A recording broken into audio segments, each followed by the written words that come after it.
Isaiah Grant, a star linebacker for the Phoenix Stallions, was known for his unmatched strength, speed, and unshakable focus on the field. But during a game that was supposed to solidify his legacy, everything changed. A bone-jarring collision left Isaiah unconscious. His dreams of glory crumbled beneath the roar of the stadium. When he awoke, it wasn't in the locker room or even a hospital. The world around him seemed brighter, surreal, almost otherworldly.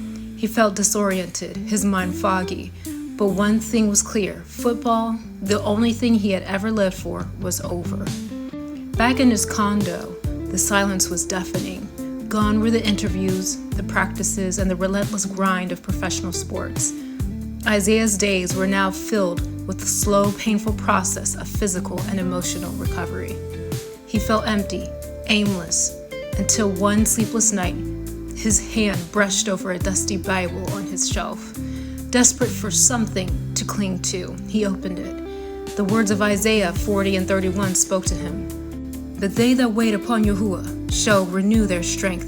They shall mount up with wings as eagles. They shall run and not be weary, and they shall walk and not faint." It was as if those words had been written for him. From that moment, Isaiah began to rebuild, not as a football player, but as a servant of Yahuwah. He spent his days studying scriptures, volunteering at food banks, and helping rebuild homes in underserved communities.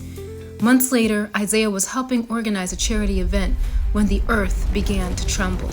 Windows shattered, buildings swayed, and panic swept the city.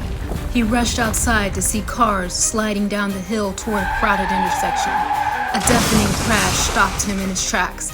A car had rolled and pinned a child beneath it. Fueled by adrenaline and a strength he couldn't explain, Isaiah sprinted to the scene. Praying for Yahuwah's help, he gripped the car's frame and lifted it with every ounce of power in his body. The child was freed, crying but alive. He carried the boy to his frantic mother, a woman named Naomi, who couldn't stop thanking him through her tears. Isaiah thanked her, saying, "Yahuwah gave me strength." In the weeks that followed, Isaiah and Naomi grew close. A single mother who had been working 2 jobs surrendered her focus all to the Most High. She found that through serving the Most High, all of her needs were provided for, and she no longer had to work such long hours. Yahuwah restructured her life so that she was able to devote herself to her child, his ministry through her, and serving others. Isaiah admired her resilience and her faith, and she appreciated his kindness and unwavering dedication to the Most High. They began reading scriptures together over the phone each night, sharing stories of how Yahuwah was working in their lives. Their bond deepened as they navigated the aftermath of the earthquake. Tsunamis threatened the coast, fires raged through the city, and aftershocks sent everyone on edge. But Isaiah and Naomi found solace in each other and the scriptures. One evening, Naomi shared a verse that had given her hope. "When you pass through the waters, I will be with you, and through the rivers, they shall not overflow you.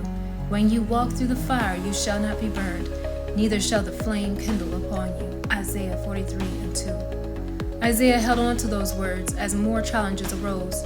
Together they helped distribute supplies, comforted neighbors, and witnessed miracles. One day, Isaiah saved a man from a burning building, and another, Naomi found a lost child in the chaos of an evacuation. Each act of service felt like a step closer to Yahweh and each other. Isaiah no longer mourned the loss of football. He had found a greater purpose serving Yahweh, protecting his community, and building a future with Naomi. Their faith sustained them through every disaster, and their nightly scripture readings became a cherished ritual. One night, as they sat together under the stars after helping rebuild a neighbor's home, Isaiah turned to Naomi and said, "I used to think my strength was for the field. Now I know it was meant for this, for us, for his work." Naomi smiled, taking his hand. "Yahuwah brought us through the fire and the flood. He's not done with us yet." Together they walked forward, not knowing what the future held, but trusting that Yahuwah would guide them every step of the way. We'll stay. See trees.